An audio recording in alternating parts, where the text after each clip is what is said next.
Sering jadi langganan di warung kopi milik pemuda miskin, tapi ia tak tahu kalau pelanggannya tersebut adalah CEO kaya raya, hingga ia beri ini pada CEO tersebut. Halo sahabat, apa kabar semuanya? Sebelum masuk ke ceritanya, jangan lupa nyalakan subtitle dan subscribe terlebih dahulu ya. Kabut pagi masih menyelimuti atap-atap seng kampung Melati ketika Farid membuka pintu bilik kayunya. Jam dinding kertas yang sudah lusuh menunjuk pukul 4:30. Angin dini hari menyelinap lewat celah-celah dinding bambu, membuatnya merapatkan jaket kotak-kotak pemberian almarhum ayahnya. 15 menit kemudian, kompor arang kecil di depan warungnya mulai menyala, menghangatkan udara yang sepi. Kopi Merana. Begitu ia memberi nama warung sederhananya. Hanya sebuah gerobak kayu berpagar plastik transparan, 2 meja panjang, dan 8 bangku kayu yang usianya mungkin lebih tua darinya. Tapi dari tempat ini, aroma kopi sangrai, dibeli dari petani lokal di lereng Gunung Lawu, menjadi alarm alami bagi sebagian warga kampung. Farid dengan cekatan memindahkan bubuk kopi dari wadah kaleng besar ke dalam cangkir-cangkir putih yang sudah retak-retak di pinggirannya. Hari ini cuaca agak dingin. Ya, Bang? Sapa Bu Marni, tetangga sebelah yang sudah menjadi langganan pertama sejak warung dibuka 2 tahun lalu. Iya, Bu. Ini kopinya saya buatkan lebih kental, jawab Farid sambil menyodorkan cangkir. Senyumnya tulus meski matanya masih sembab. Semalam ia begadang membantu adiknya, Sari, mengerjakan tugas kuliah tentang akuntansi dasar. Otaknya pusing mencerna angka-angka, tapi hatinya hangat melihat semangat adiknya. Seiring matahari mulai menampakkan sinar oranye, warungnya ramai oleh para buruh bangunan, tukang ojek, dan ibu-ibu yang hendak ke pasar. Farid bergerak lincah, menyeduh, mengaduk, mengantarkan. Tangannya sudah hafal ritme ini.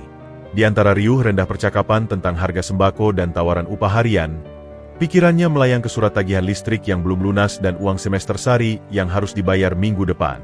Pukul 6.25, ritme itu berubah. Seorang pria dengan postur tegap, rambut disisap rapi dengan uban yang mulai mendominasi, berjalan perlahan memasuki area warung.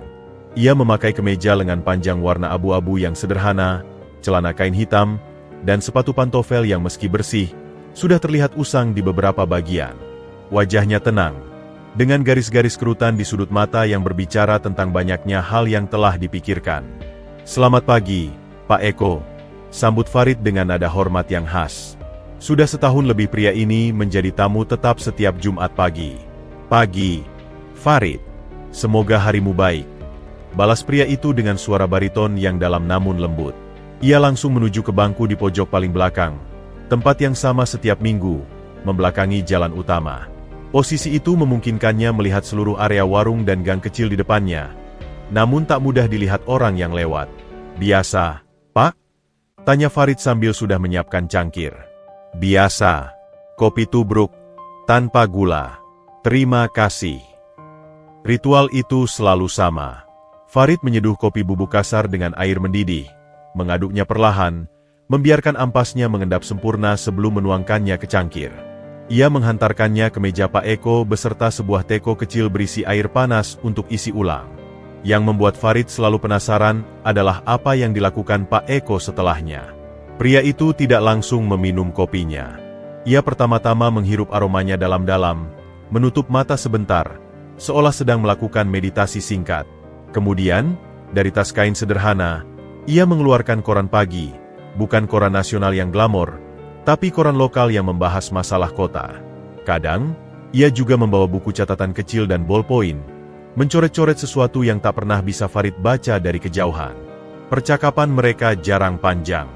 Biasanya dimulai dengan tanya jawab singkat tentang kesehatan, cuaca, atau terkadang tentang pertandingan sepak bola tim kota yang sama-sama mereka dukung. Tapi ada satu hal yang Farid simpan dalam hati. Setiap akhir bulan, Pak Eko selalu menanyakan dengan serius. Bagaimana, Farid? Semua lancar? Adikmu sehat? Pertanyaan itu terasa lebih tulus daripada sekadar basa-basi pelanggan. Hari itu, setelah setengah jam duduk tenang, Pak Eko memanggil Farid. Kopimu hari ini istimewa, Farid. Sangrainya pas sekali. Farid tersenyum lebar. Kebetulan dapat kiriman biji pilihan dari petani langganan, Pak. Dia bilang ini dari panen di lereng atas. Rasanya kuat, tapi tidak pahit berlebihan. Seperti karakter orang yang sabar tapi punya prinsip. Ucap Pak Eko, menatap isi cangkirnya. Farid tertawa kecil. Wah, saya hanya tahu seduh saja, Pak. Filsafat kopi bukan keahlian saya. Justru kadang yang terbaik lahir dari kesederhanaan dan kejujuran, kata Pak Eko, lalu kembali ke bacaannya. Di saat yang sama, di seberang kota, di lantai 45 gedung Surya Tower, seorang sekretaris muda kebingungan mencari bosnya untuk menandatangani dokumen mendesak. Di mana Pak Direktur? Rapat dengan investor dari Singapura mulai setengah jam lagi. Staf keamanan hanya menggeleng.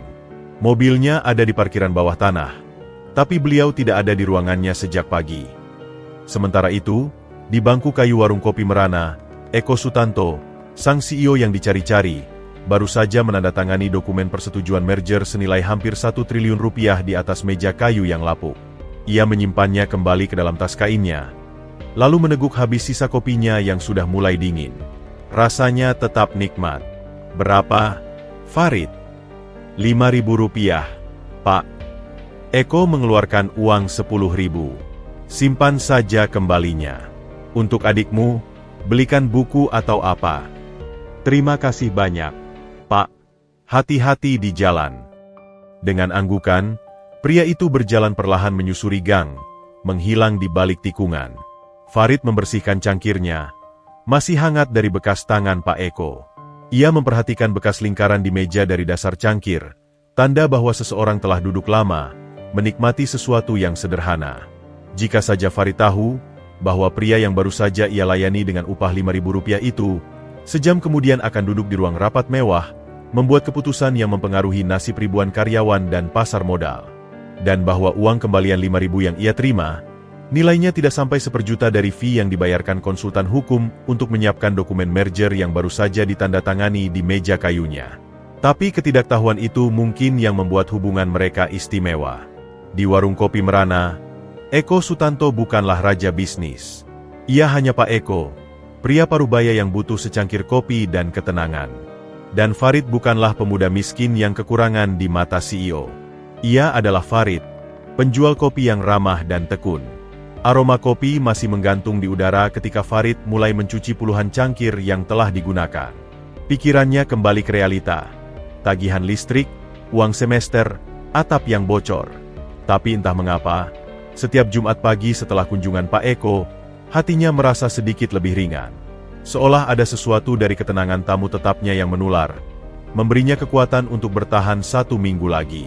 Ia tak tahu bahwa dalam tas kain sederhana Pak Eko, terselip sebuah catatan kecil yang ditulis di warungnya. Proyek Kampung Melati, pertimbangkan ulang. Ada nilai lebih dari sekadar tanah. Dan di bawahnya, dengan huruf yang rapi, Farid, Kopi Merana. Integritas tinggi. Potensi mitra. Matahari kini bersinar penuh, mengusir sisa kabut pagi. Warung kopi Merana tetap berdiri, sederhana namun bermartabat, menunggu Jumat depan ketika dua dunia yang berbeda akan bertemu lagi di atas meja kayu yang sama, diikat oleh secangkir kopi tubruk tanpa gula. Matahari belum sepenuhnya meninggi ketika Eko Sutanto melangkah keluar dari gang Kampung Melati menuju sebuah Toyota Avanza tua yang diparkirkannya di ujung jalan utama.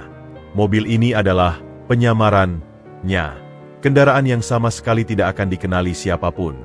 Ia melepaskan kemeja abu-abu sederhana yang agak basah oleh embun pagi, menggantinya dengan setelan jas Tom Ford yang sudah digantung di kursi belakang. Dari tas kain, ia mengeluarkan jam tangan Rolex Daytona yang ia simpan selama di warung. Dalam 15 menit, transformasi dari Pak Eko yang sederhana menjadi Eko Sutanto, CEO Surya Group, selesai. Perjalanan ke Surya Tower di pusat kota dilalui dengan diam. Pikirannya masih di warung kopi Merana. Ada ketenangan yang ia rasakan di sana, jauh dari gemuruh mesin kapitalisme yang setiap hari harus ia kendalikan. Farid, sang penjual kopi, telah menjadi semacam cermin bagi jiwanya yang lelah. Di mata pemuda itu, Eko hanya dilihat sebagai manusia biasa, bukan sebagai mesin pencetak keputusan, bukan sebagai simbol kekuasaan, bukan sebagai sasaran ketamakan atau ketakutan. Pukul 8.15. Elevator eksklusif di Surya Tower membawanya langsung ke lantai 45. Begitu pintu terbuka, suasana berubah total. Udara dingin ber-AC, aroma pembersih kaca yang menyengat, karpet tebal yang menelan suara langkah, dan senyum-senyum tegang para staf yang menyapanya dengan hormat berlebihan. "Selamat pagi, Pak Direktur. Mohon laporan untuk rapat board sudah di meja Bapak.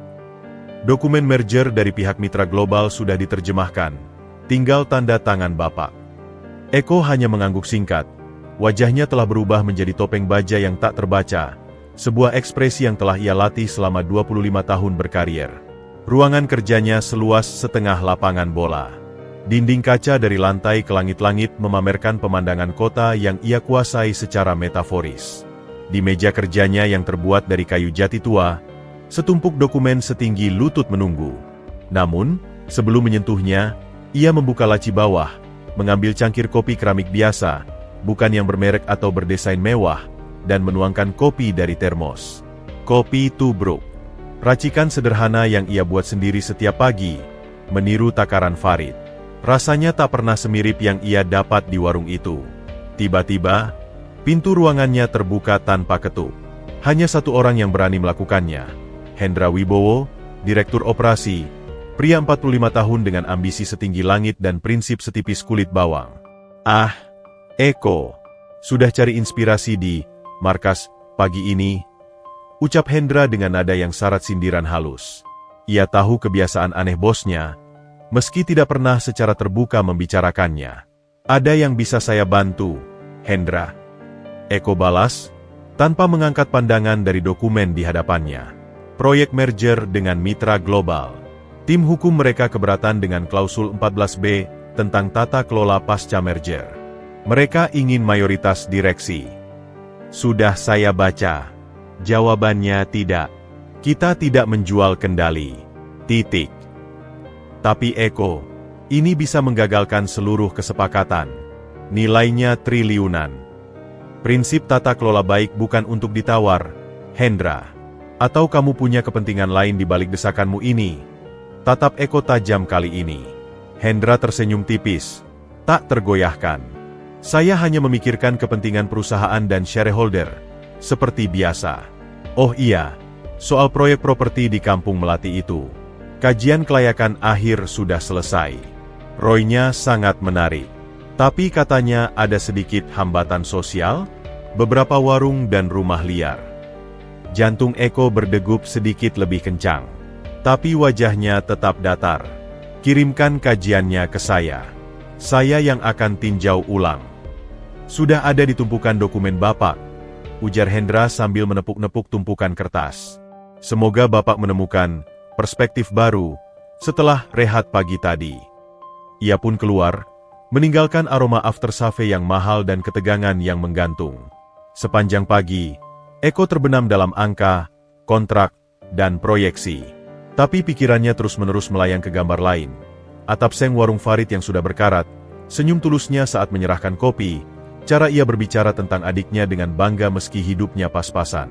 Saat makan siang di kantin eksekutif, ia tak sengaja mendengar percakapan dua manajer junior di meja sebelah yang terpisah sekat tanaman. "Kalau menurutku sih, kita harus tegas. Gusur saja yang di Kampung Melati.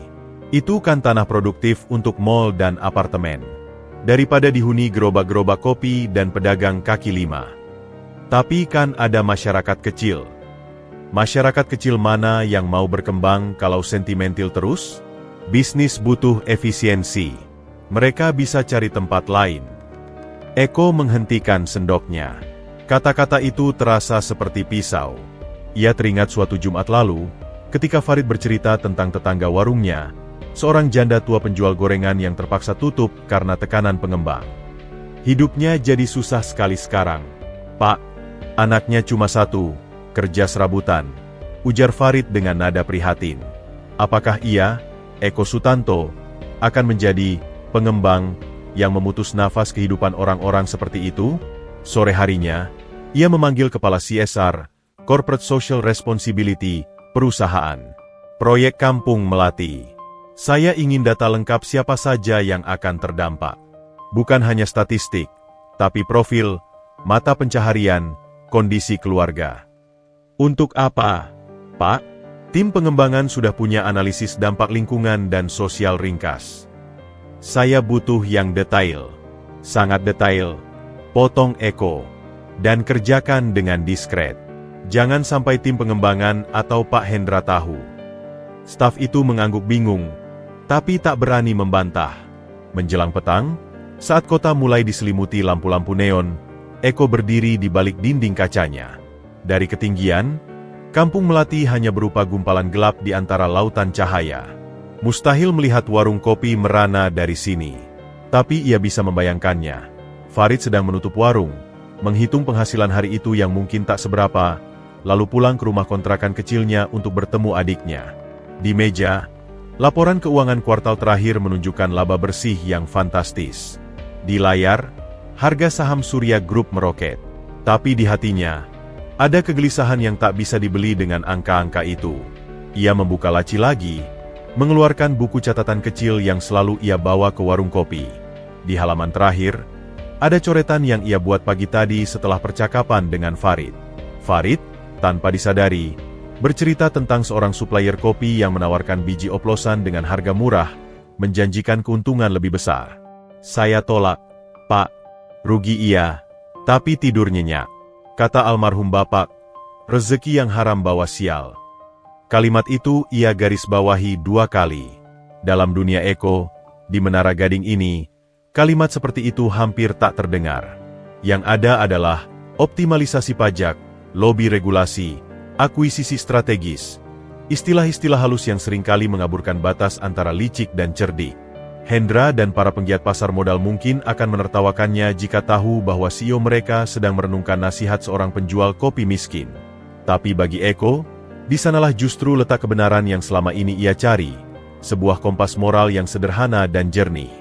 Malam itu, sebelum pulang, ia menulis email pada dirinya sendiri, sebuah pengingat, pertemuan Jumat dengan F. Jangan lupa, itu janji pada diri sendiri. Ia mematikan komputer, melepas jam tangan mewahnya, dan menyimpannya di laci. Besok, ia akan kembali menjadi Eko Sutanto, raja bisnis yang tak kenal ampun. Tapi Jumat depan, pukul 6.30, ia akan kembali menjadi Pak Eko, pria yang hanya butuh secangkir kopi dan percakapan jujur di tengah kesederhanaan.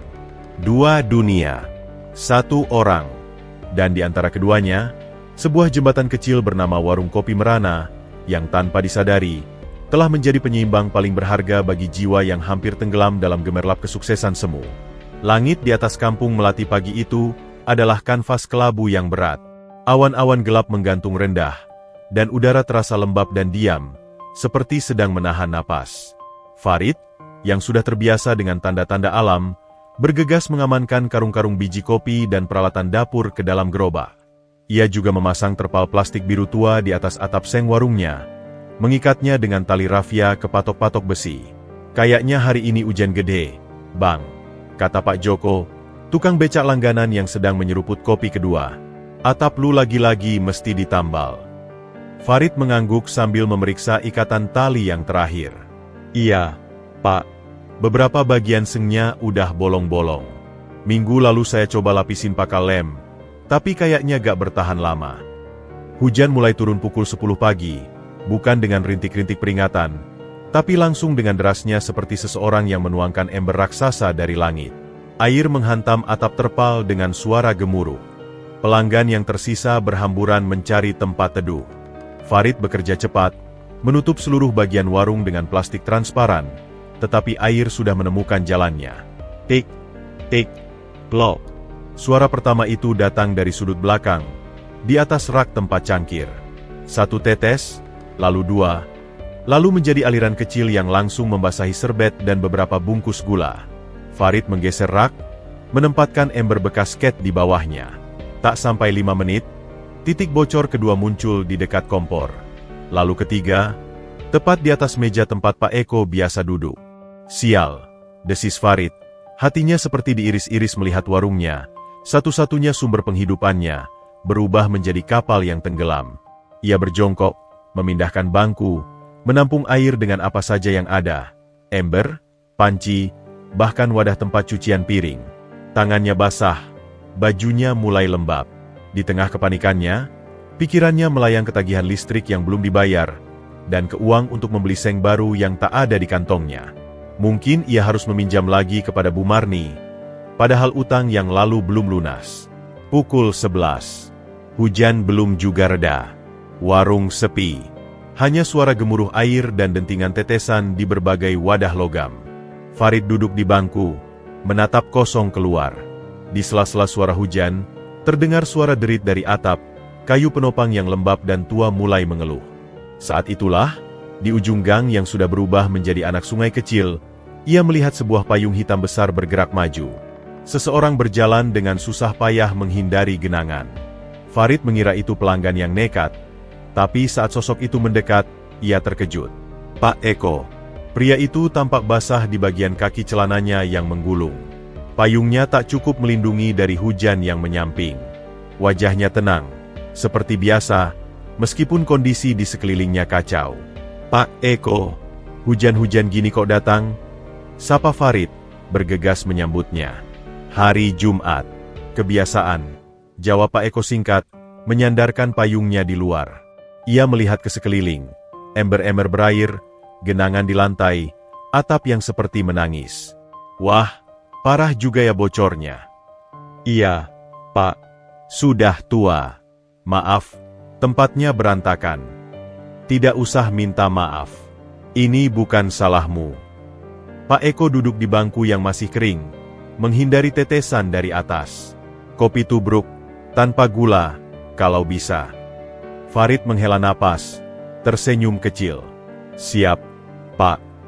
Proses menyeduh kopi di tengah situasi ini terasa seperti ritual peneguhan.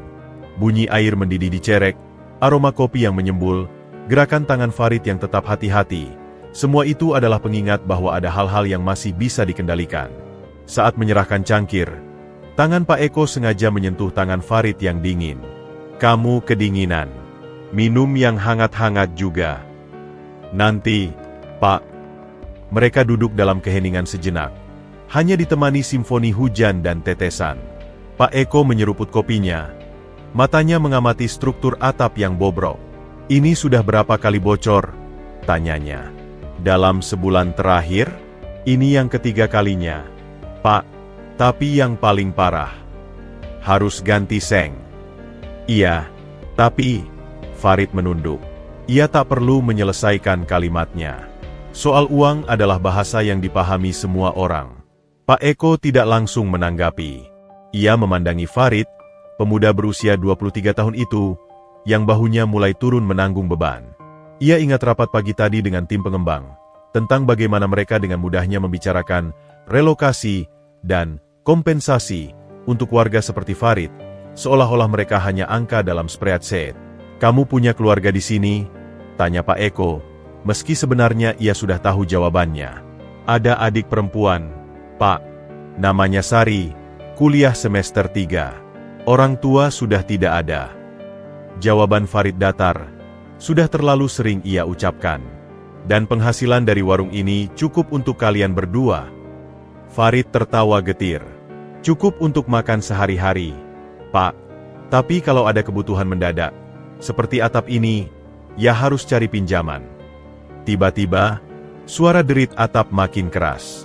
Sebuah paku yang longgar terlepas, dan selembar seng bergeser beberapa sentimeter, membuat air hujan mengucur deras seperti keran kecil langsung ke atas kompor. Farid melompat, mencoba menutupi kompor dengan tubuhnya, sambil berusaha mendorong seng kembali. Awas! Teriak Pak Eko, tetapi terlambat. Sebagian air yang tergenang di atas seng tumpah, mengenai bahu dan punggung Farid. Sudah, jangan dipaksakan, perintah Pak Eko. Ini berbahaya. Lebih baik warung ditutup sementara sampai hujan reda. Dengan berat hati, Farid mengangguk. Ia mematikan kompor, mengamankan tabung gas. Mereka berdua berdiri di bawah bagian atap yang masih kokoh, menatap reruntuhan sementara dari usaha kecil itu. Kamu tinggal di mana? Tanya Pak Eko. Tidak jauh, Pak. Kontrakan di belakang musola. Pulang sana. Ganti baju yang kering. Jaga kesehatan. Warung bisa dibenahi nanti. Tapi, Pak Eko, saya akan tunggu di sini sampai kamu pulang. kata Pak Eko dengan nada yang tak bisa dibantah. Saya ingin pastikan kamu tidak nekat membereskan sendiri dalam keadaan basah kuyup. Farid, yang kedinginan dan lelah, akhirnya menurut. Ia lari kecil ke kontrakannya, yang hanya berjarak 100 meter. Begitu Farid pergi, Pak Eko mengeluarkan ponselnya, bukan yang biasa ia gunakan untuk bisnis, tapi ponsel sederhana yang tak terhubung dengan identitasnya. Ia memotret kondisi atap dari beberapa sudut. Lalu, ia mencari nomor kontak di memori. Halo, Tono? Ini Eko. Saya butuh bantuan. Ada warung kopi di Kampung Melati, atapnya bocor parah. Saya mau kamu datangkan tukang terbaik. Ganti semua seng dan kasih penopang yang kuat. Hari ini juga kalau bisa. Tidak, jangan bilang siapa-siapa. Bilang saja dari dinas sosial atau dari yayasan. Iya, terima kasih. Ia menutup telepon. Hatinya merasa sedikit lebih lega. Ini bukan tentang uang baginya. Ini tentang menjaga sebuah pulau ketenangan yang mulai tenggelam. Ini tentang membalas kebaikan Farid yang tanpa sadar telah menjadi penjaga jiwanya setiap Jumat.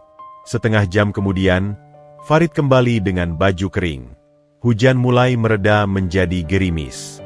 Ia terkejut melihat Pak Eko masih berdiri di sana, seperti penjaga setia. Pak Eko, maaf membuat Bapak menunggu. Tidak apa-apa. Hampir selesai juga hujannya. Pak Eko memandang Farid. Kamu sudah punya rencana untuk atap ini? Belum, mungkin besok saya coba cari tukang. Lihat harganya dulu. Baik, jaga diri. Saya pulang dulu. Pak Eko meraih payungnya. Sebelum pergi, ia meletakkan uang 50.000 di atas meja. Uang yang jauh lebih besar dari harga secangkir kopi. Untuk kopinya, dan untuk ongkos cari tukang. Pak, ini terlalu banyak. Simpan saja. Sampai jumpa Jumat depan. Dan dengan itu, Pak Eko berjalan pergi, menyusuri gang yang becek. Farid berdiri mematung. Uang 50.000 itu terasa hangat di tangannya. Ada rasa haru yang aneh. Kenapa pria asing ini begitu baik padanya?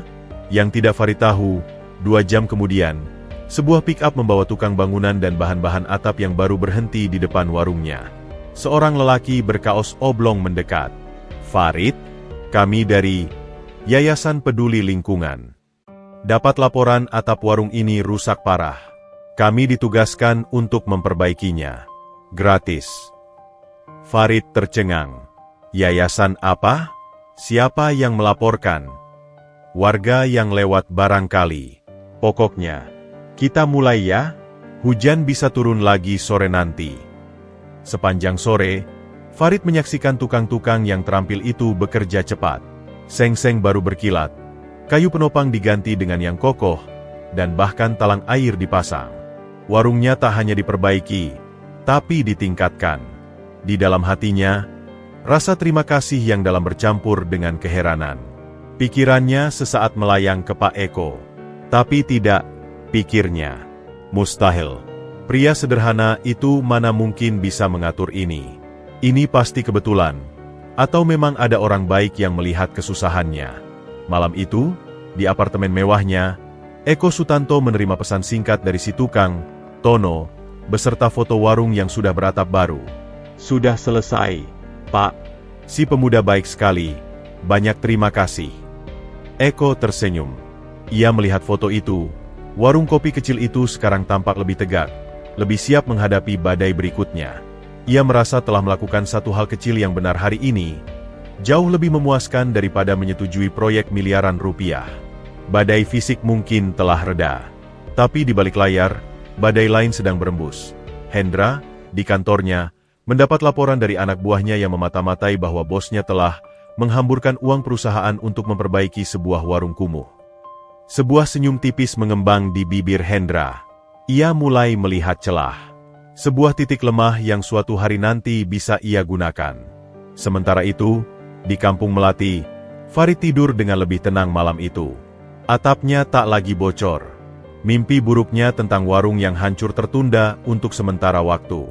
Namun, ia tak tahu bahwa pertolongan hari ini adalah awal dari serangkaian peristiwa yang akan menguji prinsipnya, persahabatan yang baru tumbuh, dan jalan hidupnya yang sederhana.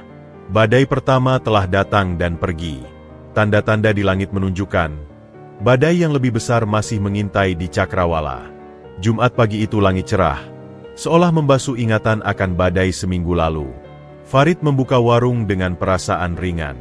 Atap baru berwarna perak berkilauan menangkap sinar matahari pagi, membuat seluruh warung tampak lebih terang, lebih bermartabat. Beberapa pelanggan bahkan memberikan komentar.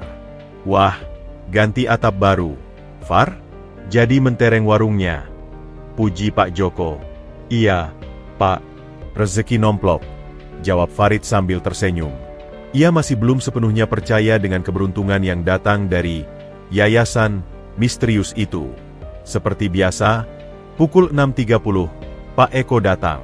Kali ini ia berhenti sejenak di depan warung, menatap ke atas. "Atapnya sudah bagus," ucapnya. Ada nada kepuasan halus dalam suaranya. "Iya, Pak. Ajaib." Tiba-tiba ada yayasan yang datang, kata Farid, sambil mulai menyiapkan kopi. "Saya masih heran sampai sekarang. Kadang-kadang kebaikan memang datang dari tempat yang tidak terduga," balas Pak Eko dengan samar, lalu mengambil tempat duduknya yang biasa. Hari itu, warung lebih ramai dari biasanya. Mungkin karena cuaca bagus, atau mungkin karena atap baru itu menarik perhatian. Farid sibuk melayani. Pukul 8, saat keramaian mulai mereda, Pak Eko berpamitan dan membayar seperti biasa. "Tetap semangat, Farid. Jaga warungnya baik-baik." "Terima kasih, Pak Eko. Hati-hati di jalan." Setelah Pak Eko pergi, Farid mulai membersihkan meja. Saat merapikan cangkir dan piring di meja Pak Eko, sesuatu membuatnya terhenti. Terselip di antara kaki meja dan dinding bambu, ada sebuah dompet kulit berwarna coklat tua. Ia mengambilnya. Dompet itu terasa halus dan berat di tangannya. Bukan dompet biasa, jahitannya rapi, logamnya bersinar, dan meski sederhana desainnya, terasa mahal. Farid membukanya dengan hati-hati. Isinya membuatnya terkesiap. Sekumpulan uang kertas ratusan ribu, setidaknya sekitar 5 juta rupiah. Beberapa kartu kredit platinum dengan nama yang asing. Dan yang paling penting, sebuah KTP. Foto di KTP itu adalah Pak Eko. Tapi namanya tertulis, Eko Sutanto. Alamatnya di kawasan Pondok Indah. Alamat paling elit di kota. Pekerjaan, Direktur Utama. Farid berdiri membeku. Direktur Utama? Dari perusahaan apa? Pikirannya berputar cepat. Sutanto, nama itu terdengar familiar. Lalu ia teringat, Surya Group, konglomerasi besar yang sering disebut di berita. Ia pernah melihat fotonya di koran bekas pembungkus gorengan. Wajahnya lebih tegas, dengan setelan jas, tapi itu adalah Pak Eko yang sama. Dingin menyergapnya padahal hari semakin panas. Selama ini, pria yang duduk di bangku kayunya, minum kopi Rp5.000, ternyata adalah seorang konglomerat. Seorang CEO. Orang yang mungkin memiliki kekayaan setara dengan seluruh isi kampung Melati. Insting pertamanya adalah panik. Uang sebanyak ini bisa menyelesaikan begitu banyak masalahnya. Uang semester Sari yang belum terkumpul, utang pada Bu Marni, biaya untuk membeli biji kopi kualitas lebih baik. Bahkan bisa untuk DP kontrakan tempat tinggal yang lebih layak. Tangannya menggenggam dompet itu erat. Nafasnya memburu. Tapi kemudian, wajah almarhum ayahnya muncul di pikirannya. Seorang petani kopi kecil yang selalu berkata, "Jangan pernah pegang barang orang lain, Nak. Rezeki yang haram itu seperti garam di lautan. Semakin banyak diambil, semakin haus kau." Dan wajah Pak Eko, atau sekarang ia tahu, Bapak Eko Sutanto, yang selalu ramah, selalu menanyakan kabarnya dengan tulus. Pria yang telah menjadi bagian dari ritual Jumat paginya. Ia menutup dompet itu. Hatinya berdebar-debar. Haruskah ia menghubungi alamat di KTP? Tapi itu terlalu jauh. Telepon? Ia tidak punya nomornya. Satu-satunya cara adalah menunggu Jumat depan. Tapi menunggu seminggu dengan dompet berisi uang sebanyak ini? Tidak, itu terlalu berisiko. Keputusannya bulat. Ia harus mengembalikannya. Sekarang, Farid menutup warung lebih awal. Ia meminta tolong tetangga untuk menjaganya sebentar. Dengan naik angkot 2 kali dan berjalan kaki, ia akhirnya sampai di gerbang perumahan Pondok Indah. Ia merasa sangat asing dan kecil di antara pagar-pagar tinggi dan mobil-mobil mewah yang berlalu lalang. Saat mendekati pos keamanan, seorang satpam dengan seragam necis menghentikannya. "Cari siapa, Mas?" Saya cari Pak Eko Sutanto," jawab Farid gugup. "Bapak punya janji." "Tidak, tapi saya menemukan dompet beliau. Mau saya kembalikan." Sang satpam memandangnya curiga, dari atas ke bawah, memperhatikan baju sederhana dan sandal jepitnya. "Tunggu di sini." Satpam itu berbicara melalui interkom. Beberapa menit yang terasa sangat lama, ia kembali dan mengangguk. "Silakan masuk. Rumah nomor 28, ujung jalan kanan." Jalan di dalam perumahan itu lebar dan bersih.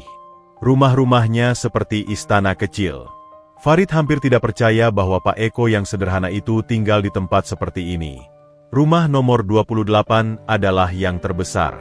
Pintu kayu berukir besar terbuka, dan seorang asisten rumah tangga menyambutnya. "Mas Farid, silakan masuk. Bapak sedang di ruang perpustakaan." Farid dipandu melalui lorong marmer yang dingin, melewati ruang tamu yang luas dengan perabotan minimalis nan mahal. Di ruang perpustakaan berpanel kayu, Pak Eko sedang berdiri di dekat jendela, memakai kaos dan celana training sederhana. Ia terlihat berbeda, lebih muda, tapi juga lebih berjarak. "Farid," sambutnya, wajahnya menunjukkan kejujuran yang terbuka. "Maaf, kamu harus datang jauh-jauh." "Tidak apa-apa, Pak. Ini dompet Bapak." Farid mengulurkan dompet itu, tangannya sedikit gemetar. Eko mengambilnya, tidak langsung membuka. Ia memandang Farid dalam-dalam. "Kamu sudah lihat isinya?" Farid mengangguk, menunduk. "Maaf, Pak. Saya buat untuk lihat identitasnya saja. Uangnya masih lengkap. Saya tidak ambil apa-apa." "Saya tahu kamu tidak akan mengambilnya," kata Eko dengan yakin. "Duduklah."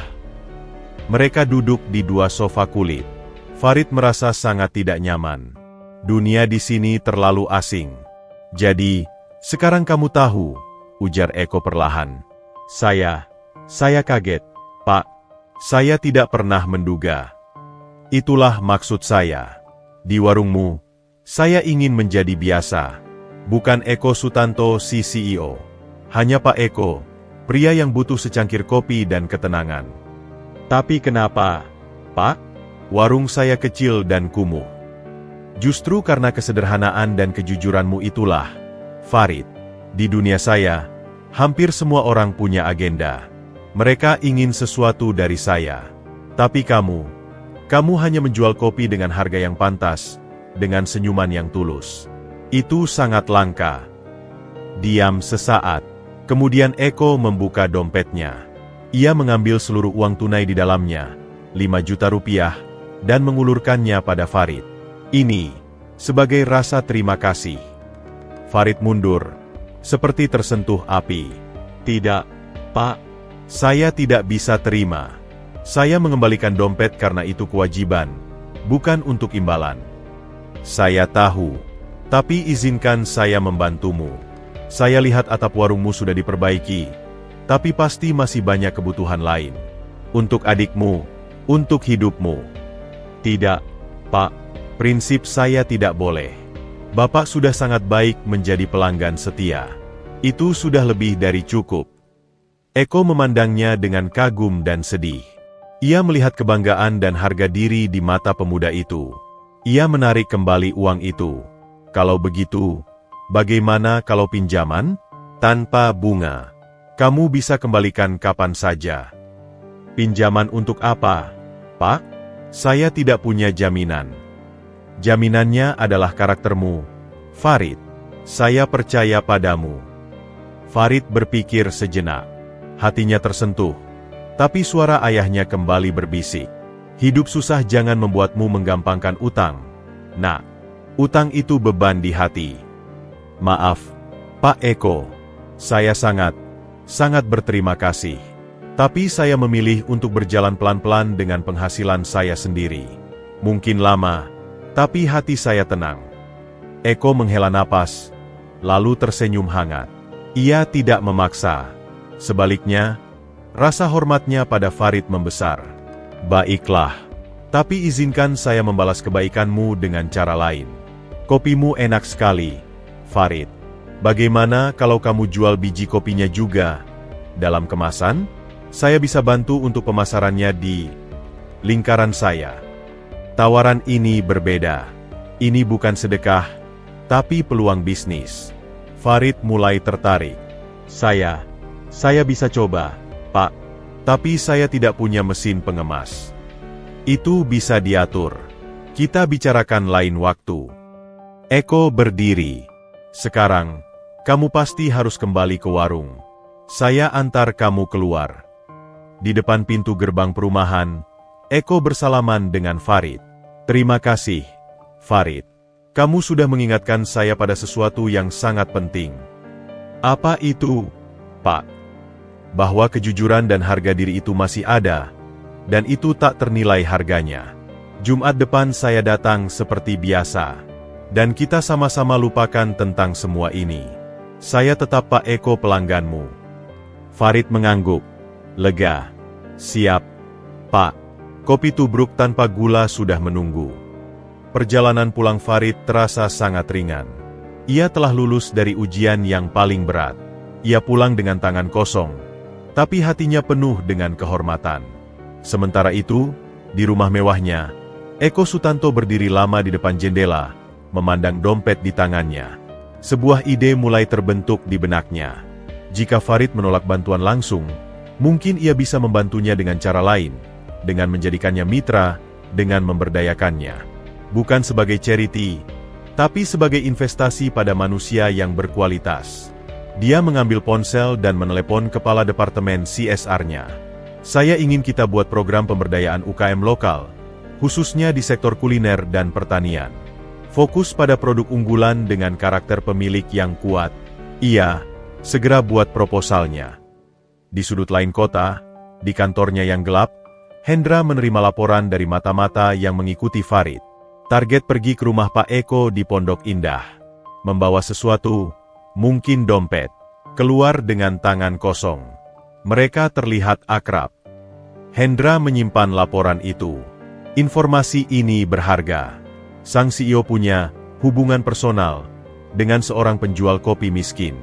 Itu bisa menjadi titik tekanannya nanti. Ujian kejujuran hari ini telah membuka dua jalan.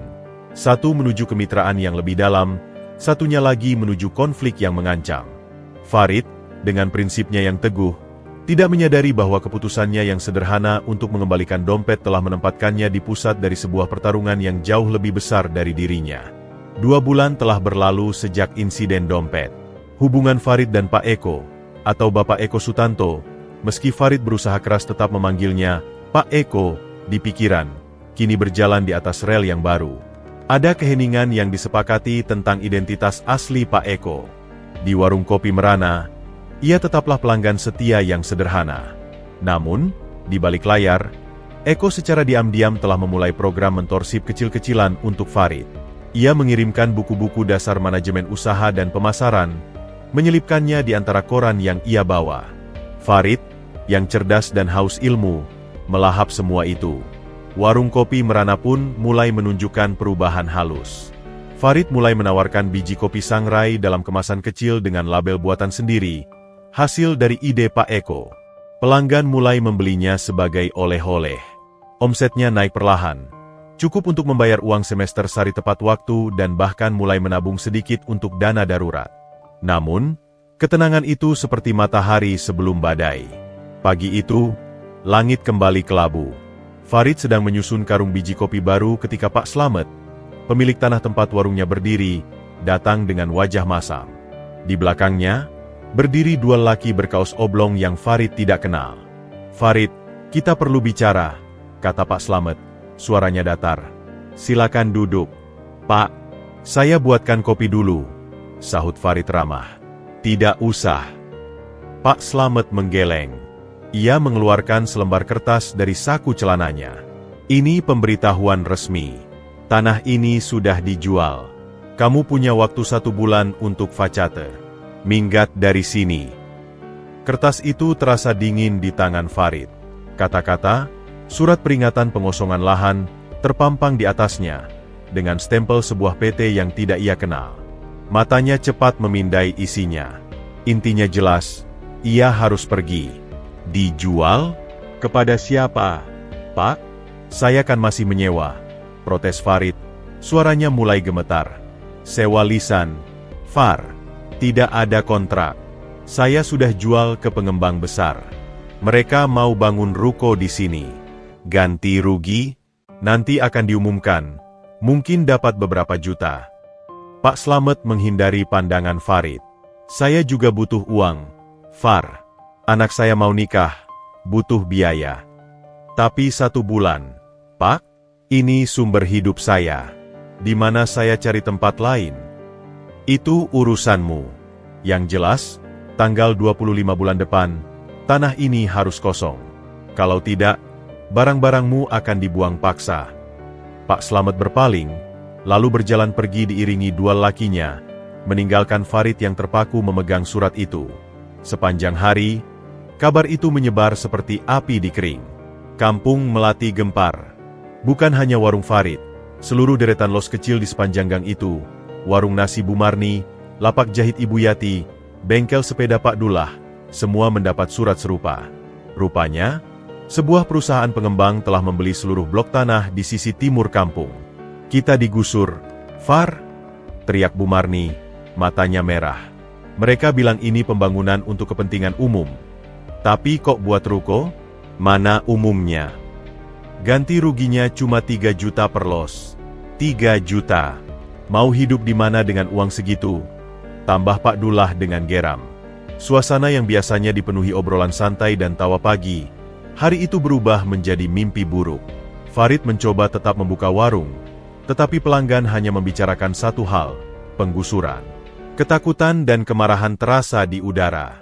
Pukul 16, saat Farid hendak menutup warung, datanglah seorang pria berkemeja putih necis dengan membawa papan nama besar bertuliskan, Proyek Senyum, Sentra Niaga Yuana Mandiri, PT. Surya Propertindo. Pria itu, yang mengaku sebagai manajer sosialisasi, mulai memaparkan visi pengembang. Bapak Ibu, ini bukan penggusuran, tapi relokasi dan peningkatan ekonomi. Nanti di sini akan dibangun ruko 2 lantai yang modern. Kalian bisa kembali sewa dengan harga promo selama 1 tahun. Lihat, ini gambar rencananya. Gambar yang ditunjukkan memang indah, bangunan modern dengan cat cerah. Tapi wajah-wajah warga tetap muram. Harga sewa, promo, yang disebutkan, 5 juta per bulan, adalah angka yang mustahil bagi mereka. Mana kemampuan kami? Pak, saya jualan nasi campur sehari untungnya cuma 50.000. Bantah Bu Marni. Itu sudah kebijakan perusahaan, Bu. Kalau tidak mampu, ya silakan cari tempat lain. Kami beri kompensasi, jawab pria itu dingin. Farid hanya diam mendengarkan. Jantungnya berdebar kencang. PT. Surya Propertindo. Anak perusahaan dari Surya Group. Perusahaan milik Pak Eko. Rasa sakit yang menusuk lebih tajam dari pisau. Apakah Pak Eko tahu tentang ini? Atau, apakah ini justru rencananya dari awal? Mendekatinya, pura-pura baik. Sementara diam-diam merencanakan untuk mengambil tanah tempat ia berusaha, keraguan dan kekecewaan mulai merayap di hatinya. Malam harinya, di kontrakan kecil yang lembab, Farid duduk di lantai. Sari, adiknya, baru pulang dari kampus dengan mata sembab. Kak, ada apa? Tanya Sari khawatir melihat kakaknya yang murung. Farid menceritakan semuanya. Sari terdiam, lalu memeluk kakaknya. Kita akan baik-baik saja. Kak, kita pasti bisa cari tempat lain. Tempat lain di mana? Sar? Harga sewa di mana-mana mahal. Uang kompensasi 3 juta itu bahkan tidak cukup untuk bayar deposit tempat baru. Dan, ini perusahaan Pak Eko. Sari terkejut. Pak Eko, pelanggan kakak yang baik itu. Iya, perusahaan miliknya yang mau menggusur kita. Tapi, dia kan baik. Mungkin dia tidak tahu. Itu yang saya harapkan, bisik Farid, tapi hatinya dipenuhi kegelapan. Keesokan harinya, Jumat, langit masih kelabu, mencerminkan suasana hati Farid. Pukul 6.30 tepat, Pak Eko datang seperti biasa. Wajahnya cerah, membawa sebuah buku kecil tentang branding. Pagi, Farid. Saya bawa bacaan baru untuk. Ia terhenti, melihat ekspresi hampa di wajah Farid. Ada apa? Kamu sakit? Farid menggeleng pelan. Ia menyeduh kopi untuk Pak Eko dengan gerakan mekanis. Saat menyerahkan cangkir, ia tidak bisa lagi menahan diri. Tanah ini dijual, Pak. Saya digusur. 1 bulan lagi harus pergi. Eko membeku. Cangkir di tangannya berhenti di udara. Apa? Oleh siapa? PT Surya Propertindo. Farid menatap langsung ke mata Pak Eko, mencari tanda-tanda pengakuan atau kebohongan. Itu perusahaan Bapak, bukan? Wajah Eko berubah pucat. Ia menaruh cangkirnya dengan pelan. Napasnya terasa berat. Saya tidak menyetujui proyek itu. Itu pasti inisiatif dari tim pengembang, dari Hendra. Tapi perusahaan itu milik Bapak. Desis Farid, suaranya bergetar. Apakah Bapak benar-benar tidak tahu? Atau selama ini semua kebaikan Bapak hanya agar saya tidak memberontak saat digusur? Pertanyaan itu seperti tamparan bagi Eko. Ia melihat luka dan pengkhianatan di mata Farid. Farid, dengarkan saya. Saya bersumpah, saya tidak tahu tentang proyek spesifik ini. Saya memang melihat proposal pengembangan di Kampung Melati, tapi saya tolak. Saya minta kajian ulang. Ini pasti dilakukan di belakang saya. Tangannya mengepal. Ini adalah kesalahan besar. Lalu apa yang bisa Bapak lakukan? Surat sudah keluar. Warga panik.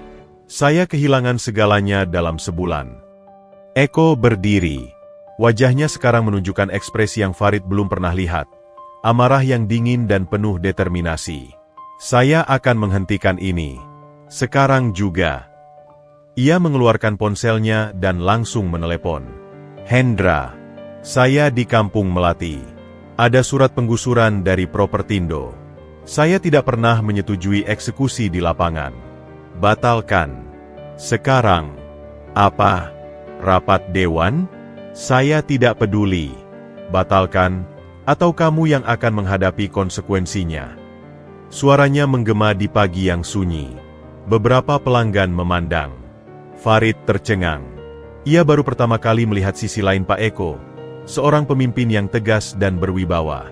Eko menutup telepon. Napasnya masih memburu. Dia bilang akan dibahas di rapat. Tapi saya janji, Farid, saya akan memperjuangkan ini. Mengapa, Pak? Mengapa Bapak peduli pada warung kecil seperti ini? Tanya Farid, bingung. Karena disinilah saya ingat siapa diri saya sebenarnya. Jawab Eko, suaranya tiba-tiba lemah. Jika saya membiarkan tempat ini dihancurkan, sama saja saya menghancurkan bagian terakhir dari kemanusiaan saya sebagai seorang pebisnis. Ia tidak minum kopinya. Ia meninggalkan uang di meja, lalu bergegas pergi. Saya akan ke kantor. Saya akan selesaikan ini. Farid melihatnya pergi. Perasaan campur aduk memenuhi dadanya. Ada harapan kecil, tapi juga ketakutan yang lebih besar. Apakah seorang CEO sekalipun bisa melawan mesin bisnis yang sudah bergerak? Di Surya Tower, badai benar-benar pecah. Eko langsung memanggil rapat darurat direksi.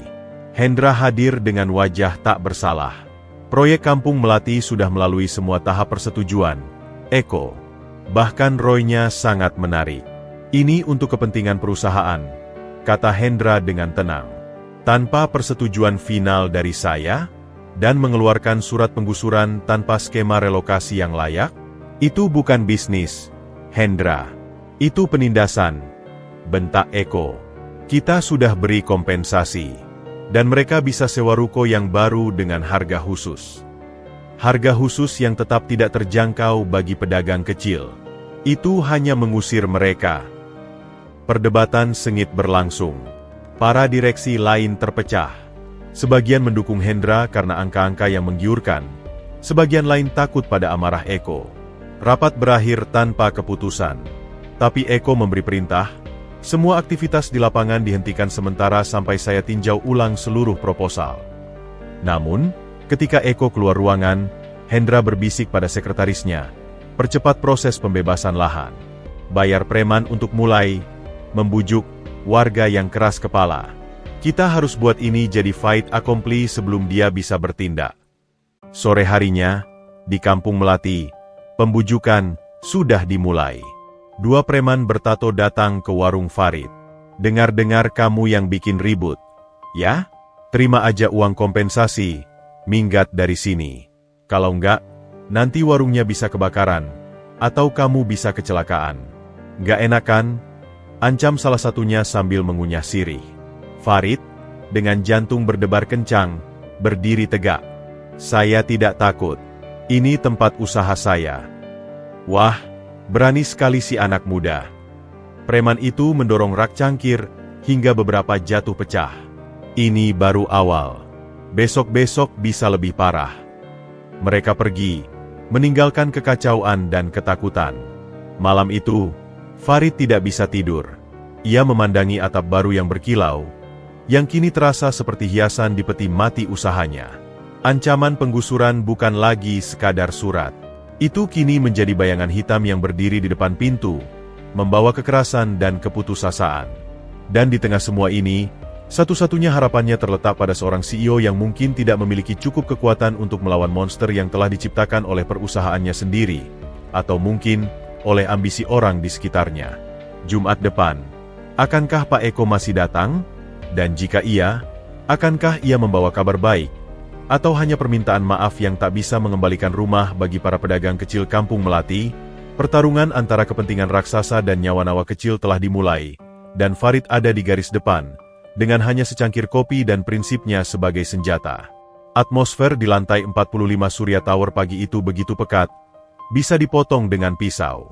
Eko Sutanto berdiri di balik dinding kacanya, menatap hujan yang mulai mengguyur kota. Tapi pikirannya tidak pada cuaca. Matanya tertuju pada sebuah titik di kejauhan, sebuah patchwork atap seng dan genteng di antara beton-beton tinggi. Kampung Melati. Jantungnya berdetak kencang, memadukan amarah, kekecewaan, dan rasa bersalah yang dalam. Pintu ruangannya terbuka tanpa ketuk. Hendra Wibowo memasuki ruangan dengan langkah percaya diri, membawa tablet di satu tangan dan secangkir espresso di tangan lainnya. Wajahnya menyungging senyum tipis, senyum yang sudah lama dipelajari Eko sebagai tanda bahwa Hendra merasa memegang posisi unggul. Eko, masih memikirkan proyek kecil di selatan itu? Hendra menyapa, menempatkan tablet di atas meja kayu jati Eko. Lihat angka-angka ini. ROI 22% dalam 3 tahun. Cash flow positif mulai bulan ke-18. Ini adalah proyek yang sempurna. Eko tidak segera berbalik. Suaranya tenang tapi memotong. Saya sudah minta semua aktivitas dihentikan sementara. Kenapa saya dapat laporan bahwa masih ada tim surveyor di lokasi kemarin? Hendra mengangkat bahu. Tim lapangan hanya menyelesaikan pekerjaan teknis yang sudah dijadwalkan. Menghentikan mereka secara tiba-tiba hanya akan menambah biaya. Apa kau tidak mengerti kata dihentikan? Eko akhirnya berbalik. Matanya menyala. Atau kau sengaja mengabaikan perintah saya? Pertemuan mata mereka seperti pedang yang saling beradu. Selama bertahun-tahun, hubungan mereka adalah persaingan yang elegan antara dua jenius bisnis. Tapi belakangan ini, sejak Eko mulai menarik diri dari beberapa keputusan agresif, ketegangan itu telah berubah menjadi permusuhan yang nyaris terbuka. Eko, kita harus realistis, kata Hendra, duduk di kursi di seberang meja tanpa diundang. Perusahaan ini tumbuh karena kita berani membuat keputusan sulit. Proyek Kampung Melati adalah keputusan bisnis murni. Tanah itu berada di lokasi strategis yang nilainya akan melonjak 3 kali lipat dalam 2 tahun setelah stasiun MRT baru dibuka.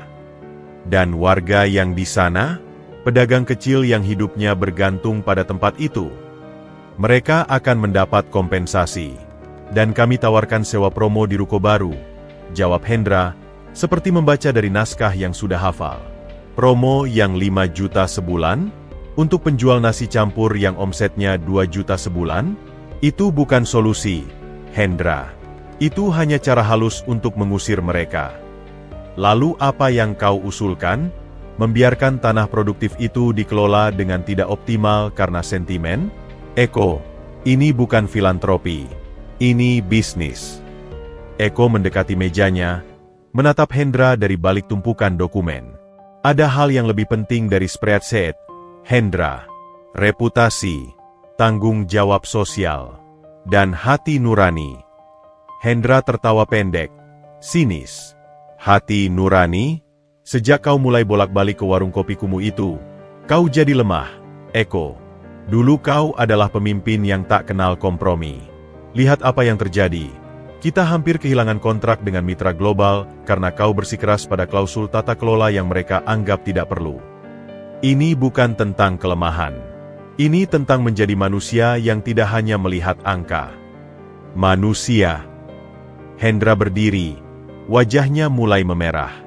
Kau pikir mereka di bawah sana, para pemegang saham besar, rekanan bisnis kita, peduli pada kemanusiaan? Mereka hanya peduli pada dividen dan capital gain. Jika performa kita turun karena proyek-proyek seperti ini tertunda, mereka akan menggantikan kita dalam sekejap. Perdebatan mereka terhenti oleh ketukan di pintu. Sekretaris Eko, Ibu Rina, memasuki ruangan dengan wajah tegang. Maaf mengganggu, Pak. Ada telepon darurat dari Kepala Satpam di lokasi Kampung Melati. Katanya terjadi insiden antara tim keamanan proyek dan warga. Eko segera mengambil telepon. Saya, Eko Sutanto. Ada apa? Suara di seberang sana terdengah-dengah. Pak, ini Pak Budi, Kepala Satpam. Ada sekelompok preman. Mereka datang pagi tadi, mengancam para pedagang untuk segera mengosongkan los mereka. Beberapa warga melawan. Sekarang situasi panas. Pak, polisi sudah di jalan. Preman? Siapa yang mengirim mereka? Tanya Eko, sambil menatap Hendra tajam. Katanya dari pihak pengembang. Pak, tapi saya tidak mendapat perintah resmi. Eko menutup telepon. Wajahnya seperti batu. Kau dengar itu, Hendra? Preman. Kau kirim preman untuk mengintimidasi warga. Hendra tidak menampik, juga tidak mengakui. Mungkin ada salah paham di level pelaksana. Tapi intinya tetap sama, Eko. Proyek harus berjalan. Jika ada warga yang keras kepala, terkadang diperlukan pendekatan yang lebih persuasif. Itu adalah titik puncak bagi Eko. Selama bertahun-tahun ia telah mentolerir ambisi Hendra, bahkan melihatnya sebagai pengimbang yang diperlukan untuk pertumbuhan perusahaan. Tapi sekarang, garis telah dilangkahi. Keluar dari ruangan saya, kata Eko dengan suara rendah yang berbahaya. Eko. Saya bilang, keluar. Hendra mengangkat tangannya, masih dengan senyum tipis itu. Baiklah, tapi ingat, rapat dewan besok akan membahas hal ini. Dan saya sudah mengumpulkan cukup suara untuk mendorong proyek ini, dengan atau tanpa persetujuanmu. Setelah Hendra pergi, Eko segera menelepon asisten pribadinya yang paling dipercaya, Randy. Randy, siapkan mobil. Saya akan ke Kampung Melati. Dan hubungi pengacara perusahaan. Saya perlu semua dokumen terkait akuisisi tanah itu dalam 1 jam. Tapi Pak, rapat dengan investor Singapura dalam 2 jam. Batalkan. Atau delegasikan ke wakil direktur. Ini prioritas. Sementara itu, di Kampung Melati, suasana telah berubah menjadi medan pertempuran kecil. 2 mobil polisi sudah parkir di mulut gang. Sekelompok warga, dipimpin oleh Farid dan Pak Dullah, berdiri berhadapan dengan 6 lelaki berbadan kekar dengan wajah sangar. Saya bilang, terima saja uang kompensasi dan pergi. Teriak salah satu preman, memegang batang besi pendek. Kami tidak akan pergi. Ini rumah kami. Teriak Bu Marni dari belakang Farid. Suaranya bergetar tapi penuh keyakinan. Farid berdiri di depan, melindungi para ibu-ibu yang lain. Hatinya berdebar kencang, tapi ia ingat kata-kata ayahnya. Ketika hakmu diinjak, berdiri tegak. Ketakutan hanya mengundang lebih banyak penindasan. Kamu, si penjual kopi. Hardik preman itu, menunjuk ke Farid. Kamu yang bikin warga pada berani, ya? Habis ini warungmu yang pertama kami bongkar. Saat itu, sebuah Toyota Avanza tua masuk ke gang, menyemburkan air dari genangan. Mobil itu berhenti tepat di antara kedua kelompok. Pintu terbuka, dan Eko Sutanto melompat keluar, hanya mengenakan kemeja lengan pendek sederhana dan celana chinos, penampilan yang sangat berbeda dari biasanya. Apa yang terjadi di sini? Suaranya menggema, penuh wibawa yang alamiah. Baik warga maupun preman terkejut melihatnya. Beberapa warga mengenalinya sebagai pelanggan warung Farid.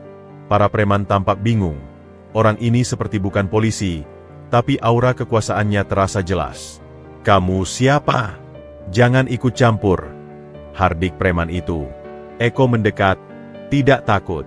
Saya pemilik perusahaan yang mempekerjakan kalian, atau lebih tepatnya, yang tidak mempekerjakan kalian untuk melakukan ini.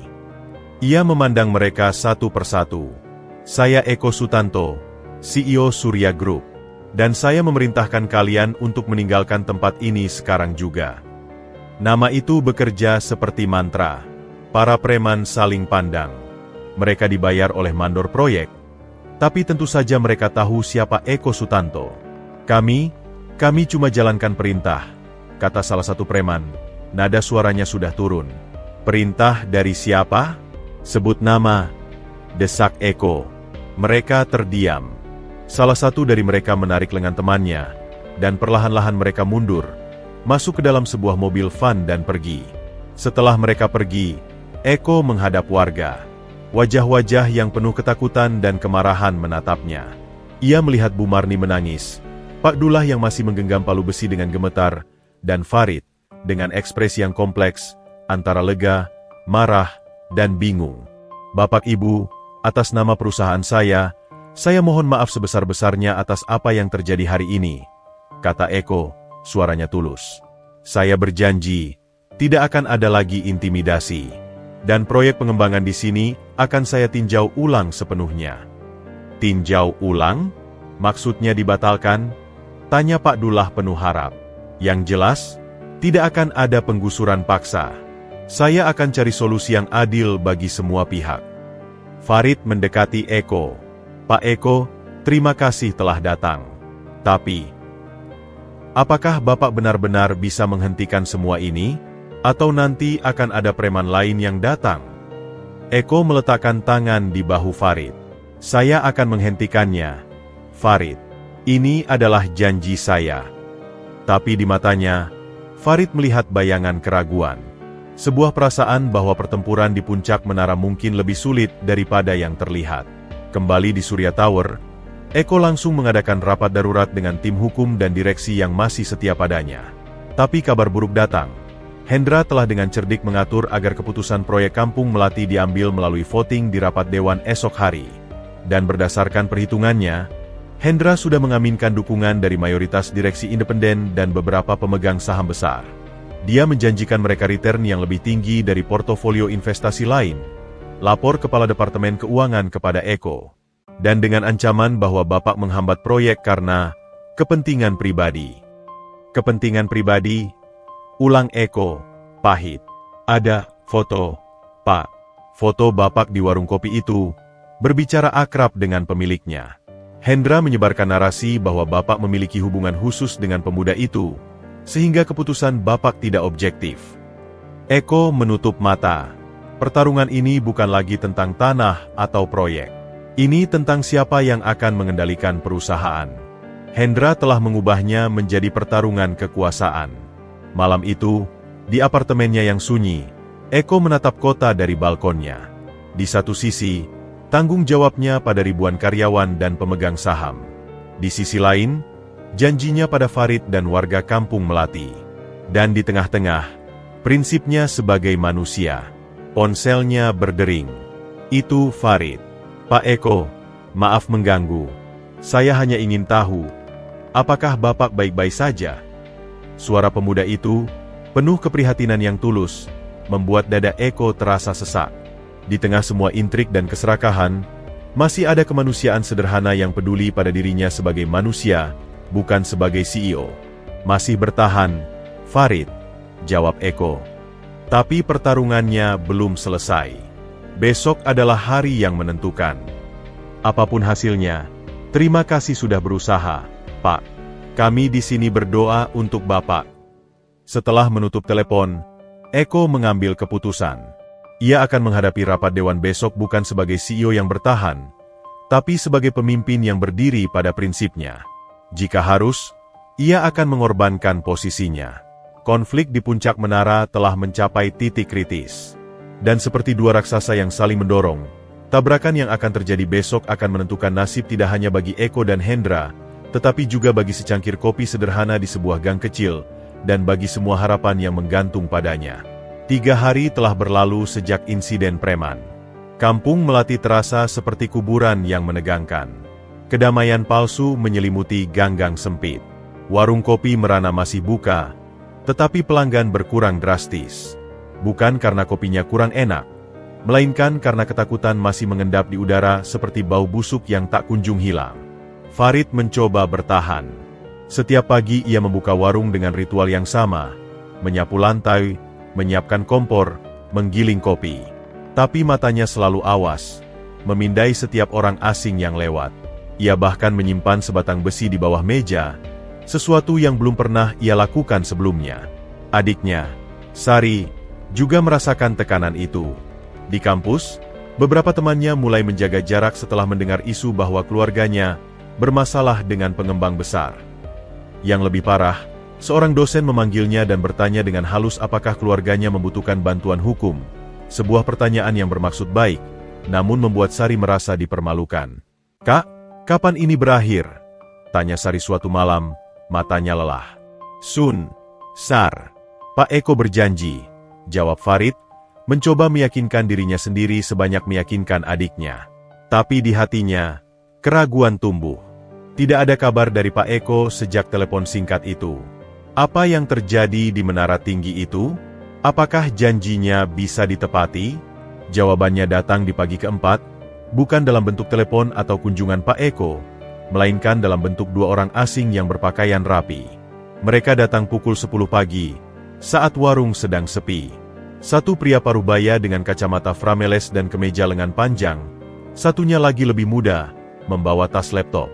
Mereka memesan kopi, lalu pria yang lebih tua memperkenalkan diri. "Farid."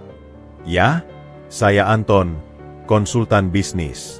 Ini kolega saya, Budi. Kami dengar tentang warung kopi unik ini dan ingin menawarkan kerjasama." Farid, yang sudah mulai waspada terhadap orang asing, mengangguk hati-hati. "Kerja sama apa, Pak?" Anton tersenyum ramah, terlalu ramah.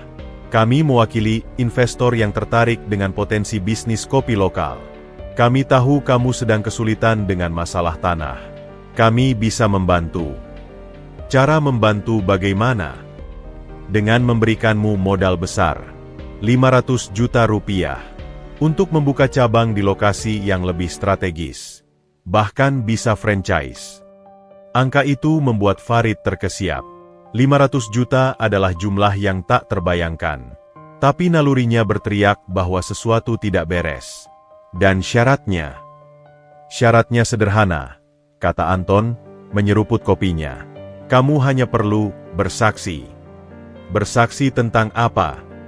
"Tentang Bapak Eko Sutanto. Tentang hubunganmu dengannya." Farid membeku. "Hubungan saya dengan Pak Eko hanya sebagai penjual dan pembeli kopi." "Ah, tapi kami punya informasi lain."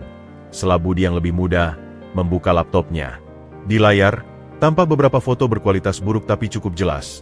Farid dan Pak Eko sedang berbicara di warung. Pak Eko meletakkan tangan di bahu Farid setelah insiden preman. Bahkan satu foto saat Farid mengembalikan dompet di rumah Pak Eko. Bagaimana mereka bisa mendapatkan foto ini? Hubungan yang cukup akrab untuk seorang CEO dan penjual kopi, bukan? Kata Anton dengan senyum yang kini terlihat jahat. "Apa yang kalian mau?" tanya Farid. Suaranya datar menahan amarah.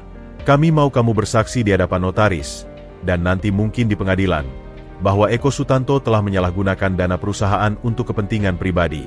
Bahwa dia memberimu uang, memperbaiki warungmu, dengan imbalan pelayanan khusus." Makna tersirat dalam kata, pelayanan khusus, itu jelas. Farid merasa mual. Wajahnya memerah.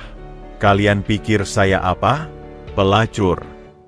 Tidak, jangan salah paham, kata Anton cepat. Tangannya terbuka seperti menenangkan. Ini hanya narasi. Bisnis. Farid. Dengan 500 juta, kamu bisa menyelamatkan adikmu, membeli rumah, hidup nyaman. Sedangkan Eko Sutanto, dia tetap kaya. Dia hanya akan kehilangan posisinya, tapi hidupnya tetap mewah. Dan jika saya menolak, Anton menghela napas, seperti ayah yang kecewa pada anaknya.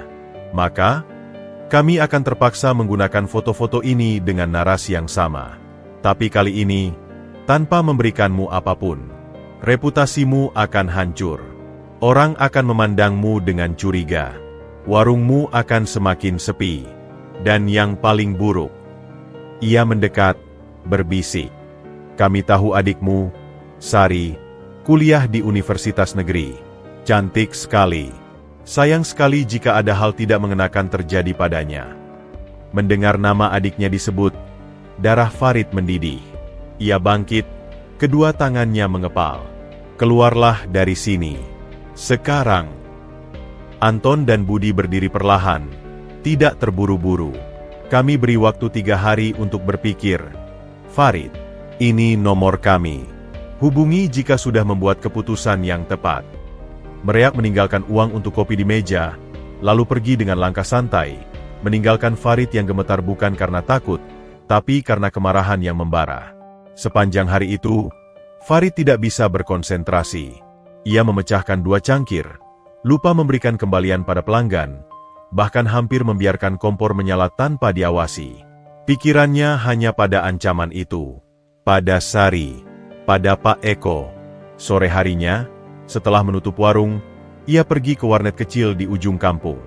Dengan gemetar, ia mencari informasi tentang Eko Sutanto dan Surya Group. Hasilnya membuatnya semakin paham betapa besar pertarungan yang sedang terjadi. Artikel-artikel bisnis membahas perseteruan internal di Surya Group, spekulasi tentang penggantian CEO, analisis tentang proyek Kampung Melati yang disebut sebagai ujian loyalitas bagi direksi. Di satu forum, bahkan ada komentar anonim, Sutanto sudah lembek, terlalu dekat dengan masyarakat bawah. Waktunya diganti. Farid menutup browser, kepalanya penuh. Ia sekarang mengerti, Pak Eko sedang berperang untuk mempertahankan posisinya, dan ia, Farid, telah menjadi bidak dalam permainan itu. Uang 500 juta adalah umpan, dan ancaman pada Sari adalah cambuk. Malam itu, Farid tidak tidur. Ia duduk di depan warungnya yang gelap, memandangi bintang-bintang yang samar tertutup polusi cahaya kota. Ia teringat pada ayahnya, petani kopi yang miskin tapi bermartabat. Ia ingat kata-katanya, di dunia ini, godaan terbesar bukan kemiskinan, nak, melainkan jalan pintas menuju kekayaan. Karena jalan pintas selalu meminta bayaran yang lebih mahal dari yang kau sangka, ia meminta jiwamu. Tapi ia juga ingat wajah Sari, adiknya yang cerdas dan penuh impian. Ia telah berjanji pada ibunya yang sekarat untuk melindungi Sari. Apa artinya prinsip jika adiknya celaka? Pukul 2 pagi, ia masih duduk di sana ketika sebuah motor mendekat. Itu Pak Dullah, tetangganya yang membuka bengkel sepeda. Far, belum tidur? Tanya Pak Dullah, duduk di sampingnya. Tidak bisa tidur, Pak. Masih memikirkan ancaman tadi siang. Farid terkejut. Bapak tahu. Seluruh kampung tahu. Far, mereka datang ke warungmu, tapi juga ke warung Bu Marni, ke bengkel saya. Tawaran yang sama.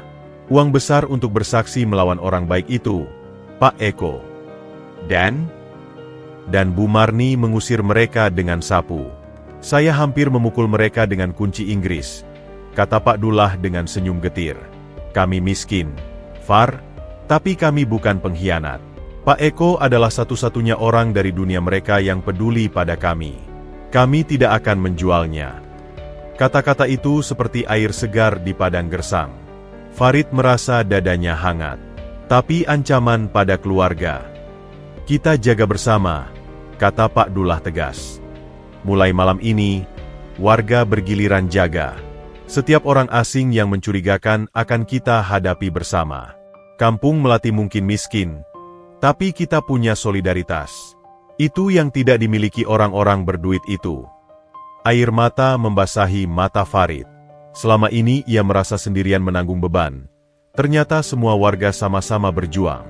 Terima kasih, Pak Dullah. Tidak usah terima kasih. Kita satu perahu, Far. Tenggelam atau terapung bersama. Keesokan paginya, Farid bangun dengan tekad baru. Ia tidak akan menyerah pada ancaman. Ia akan melawan. Tapi ia juga tidak bisa diam saja. Ia harus memperingatkan Pak Eko. Masalahnya, ia tidak punya nomor telepon Pak Eko. Yang ia miliki hanyalah janji bahwa Pak Eko akan datang Jumat pagi. Masih 2 hari lagi. Namun, siang itu, sebuah kejadian tak terduga terjadi. Seorang kurir mengantarkan paket untuknya. Di dalamnya, sebuah ponsel sederhana dengan 1 nomor saja yang tersimpan di memori. Dan selembar kertas, untuk keadaan darurat. Telepon saja. Tanpa ragu, Farid menekan nomor itu. Telepon diangkat pada dering kedua. Farid? Suara Pak Eko terdengar lelah namun waspada. Pak Eko, bagaimana Bapak bisa? Jangan tanya. Sudah lama saya ingin memberimu ini. Untuk jaga-jaga. Ada apa? Farid menceritakan segalanya. Kunjungan Anton dan Budi, tawaran uang, ancaman, foto-foto, bahkan ancaman pada Sari. Di seberang telepon, Eko terdiam sangat lama sampai Farid mengira sambungan terputus. Farid, akhirnya suara Eko terdengar, dingin dan berbahaya. Apa kamu ingat wajah mereka dengan jelas? Iya, Pak. Baik, ini yang harus kamu lakukan. Pertama, jangan terima tawaran mereka. Kedua, besok pagi, datanglah ke kantor polisi dengan Bu Marni dan Pak Dullah. Laporkan ancaman dan pemerasan itu. Saya akan mengatur agar polisi yang tepat menangani. Tapi bukti.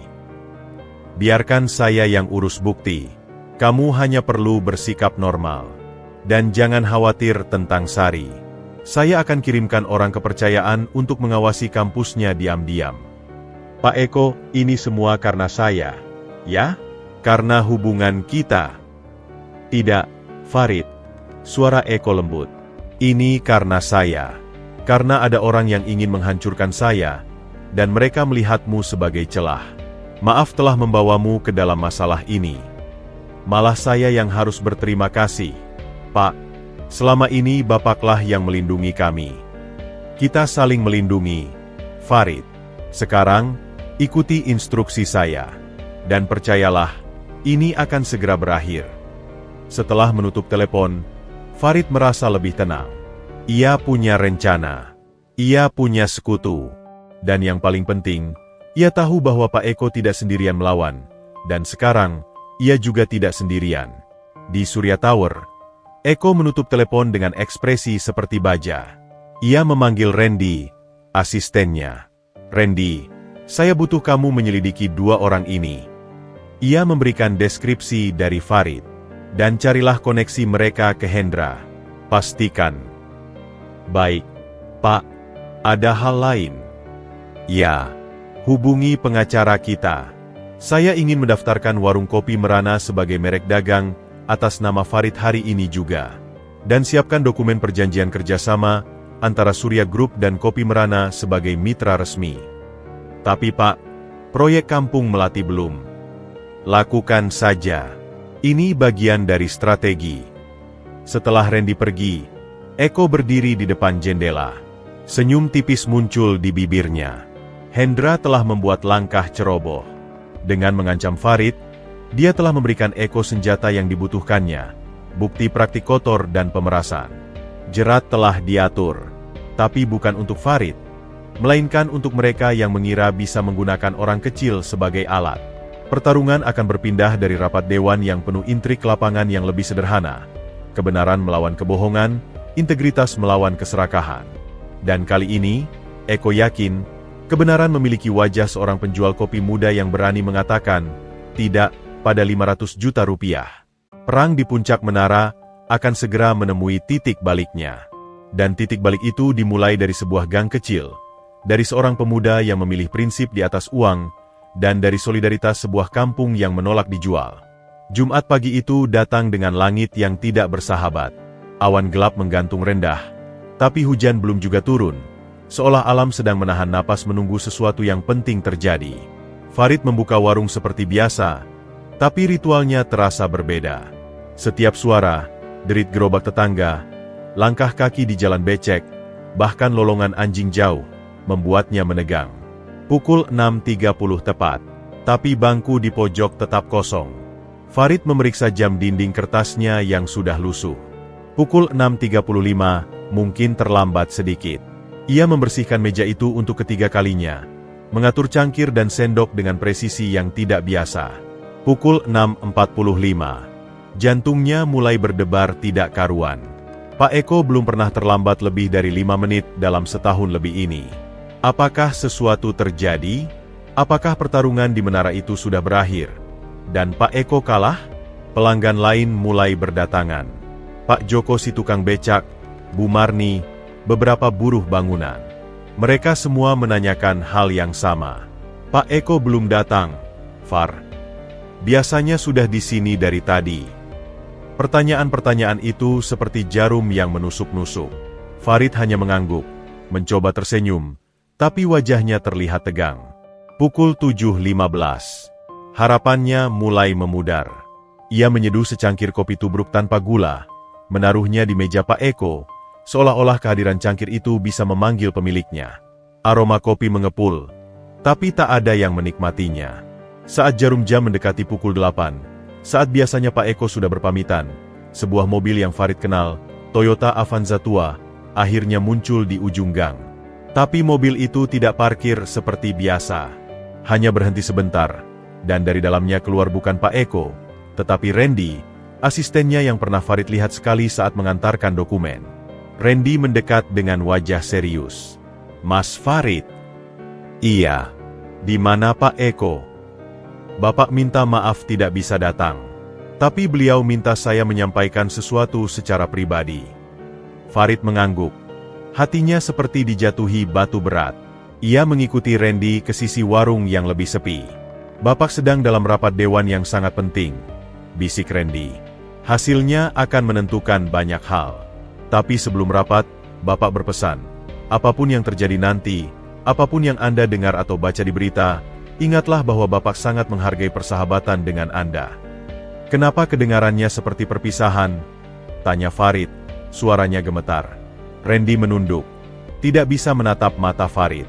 Rapat ini sangat sulit. Lawan Bapak punya banyak senjata.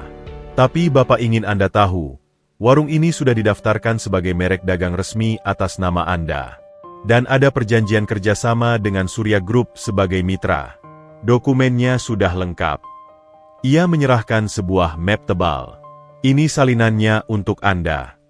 Farid menerima map itu. Tangannya gemetar. Tapi, proyek penggusuran. Bapak masih berjuang. Tapi, Randy menghela napas. Ada kemungkinan Bapak tidak akan lagi memiliki wewenang penuh setelah rapat hari ini. Artinya, dia bisa dipecat. Atau, mengundurkan diri secara sukarela, jawab Randy dengan nada pahit. Politik korporat, Mas Farid. Bapak sudah mempertahankan prinsipnya, dan itu membuatnya banyak musuh. Tanpa sadar, air mata menggenang di mata Farid. Tapi dia baik. Dia jujur. Di dunia mereka, terkadang kebaikan dan kejujuran dianggap sebagai kelemahan, kata Randy. Sekarang saya harus pergi. Jaga diri, Mas Farid. Dan mungkin besok Jumat, Bapak tidak akan bisa datang lagi. Setelah Randy pergi, Farid berdiri lama memandangi map di tangannya. Ia membukanya. Ada sertifikat merek dagang, kopi Merana by Farid, yang resmi. Ada proposal kemitraan dengan logo Surya Group yang besar. Ada bahkan surat rekomendasi dari Eko Sutanto untuk permodalan bank. Semua ini terasa seperti hadiah perpisahan. Sepanjang hari, Farid berusaha bekerja seperti biasa, tapi pikirannya melayang ke menara tinggi di pusat kota. Jam berapa rapatnya? Bagaimana kondisinya? Apakah Pak Eko sedang berdebat mati-matian untuk mempertahankan prinsipnya, sementara dirinya hanya bisa menunggu di sini, menyeduh kopi untuk orang lain? Sore hari, saat ia sedang menutup warung, sebuah berita di televisi kecil warung Bu Marni menyentak perhatiannya. Dari ruang rapat Surya Group, konflik internal yang telah berlangsung minggu ini mencapai puncaknya hari ini dalam rapat Dewan Luar Biasa. Sumber kami menyatakan bahwa Direktur Operasi Hendra Wibowo telah mengajukan mosi tidak percaya pada CEO Eko Sutanto dengan dugaan konflik kepentingan dan penyalahgunaan wewenang. Farid membeku, sekop di tangannya terjatuh. Bu Marni memeluknya. Tenang, Far, belum tentu yang buruk. Tapi berita itu berlanjut. Mosi didukung oleh mayoritas Dewan Direksi. Eko Sutanto dilaporkan telah mengundurkan diri dari posisi CEO, meski tetap mempertahankan posisi di Dewan Komisaris. Perubahan kepemimpinan ini diharapkan dapat membawa angin segar bagi Surya Group. Kata-kata selanjutnya hilang dalam derau di kepala Farid. Dia kalah. Pak Eko kalah. Dan kekalahan itu berarti proyek penggusuran akan berjalan. Warungnya, warung Bu Marni, bengkel Pak Dullah, semua akan hilang. Dengan langkah gontai, Farid kembali ke warungnya yang sudah setengah tertutup. Ia duduk di bangku Pak Eko, memandangi cangkir kopi yang sudah dingin dan tak tersentuh sepanjang hari. Lalu, sesuatu bergerak di ujung gang. Bukan mobil. Bukan Randy. Seorang pria berjalan perlahan, agak membungkuk, seperti kehilangan energi yang biasanya ia pancarkan. Pak Eko. Farid melompat berdiri. Pak Eko. Eko mendekat. Wajahnya tampak 10 tahun lebih tua dari minggu lalu. Lingkaran hitam di bawah matanya dalam, kerutan di dahinya tampak lebih jelas. Ia masih memakai setelan jas, tapi dasinya longgar, kemejanya agak keluar dari celana. Maaf saya datang terlambat, katanya, suaranya serak. Tidak apa, Pak. Saya dengar berita. Eko duduk di bangkunya, seperti kembali ke pelabuhan setelah badai. Farid segera menyeduhkan kopi baru, hangat. Jadi benar? Bapak mengundurkan diri. Lebih tepatnya dipaksa mundur, jawab Eko, menyeruput kopinya. Tapi kali ini, ekspresi kesenangan yang biasa muncul setelah tegukan pertama tak terlihat. Tapi itu tidak penting sekarang. Yang penting adalah, saya mungkin tidak bisa melindungi kampung Melati lagi. Kata-kata itu jatuh seperti palu godam. Artinya, proyek penggusuran akan berjalan. Hendra sekarang pegang kendali eksekutif. Dan pertama yang akan dia lakukan adalah menyelesaikan proyek ini untuk menunjukkan kinerja. Farid duduk di seberangnya, tak bisa berkata-kata. Ada kabar lain, lanjut Eko. Tim hukum saya berhasil mengumpulkan bukti tentang penyuapan dan pemerasan yang dilakukan orang-orang Hendra. Termasuk upaya mereka terhadapmu. Itu akan menjadi senjata kita di pengadilan nanti. Tapi proses hukum butuh waktu. Sementara itu, ia menatap Farid. Kamu harus bersiap. Bersiap untuk apa, Pak? Untuk kehilangan warung ini. Mungkin dalam 2 minggu ke depan. Eko mengeluarkan sebuah amplop dari saku jasnya. Ini bukan uang, tapi surat rekomendasi ke beberapa lokasi yang aman, di mana kamu bisa memulai lagi. Saya sudah bicara dengan pemiliknya. Mereka akan memberimu keringanan. Farid melihat amplop itu, tapi tidak mengambilnya. Dan Bapak? Apa yang akan Bapak lakukan? Saya akan bertarung melalui cara lain. Melalui Dewan Komisaris. Melalui tekanan media. Melalui hukum. Tapi semua itu butuh waktu, dan saya tidak bisa janji hasilnya. Eko memandang warung ini, matanya berkaca-kaca. Tempat ini telah menjadi rumah kedua saya, Farid.